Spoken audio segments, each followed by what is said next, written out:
So this is the Parrot Bebop 2, and I brought it up to the Cumber Mountains for a real wind test. And you'll see it starts to fail. It's not surprising. We're at a fairly high altitude up here. You can see the stabilization is not working up here. The drone is getting battered by the wind and the shaking. The automatic stabilization is just not able to keep up with the amount of wind up here.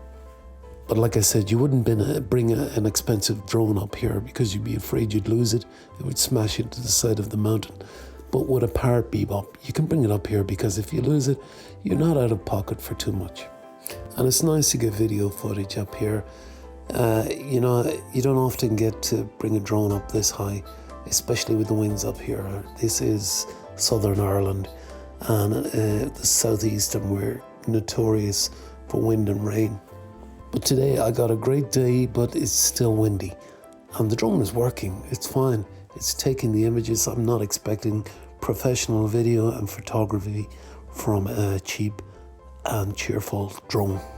So I'll let you enjoy the rest of the video.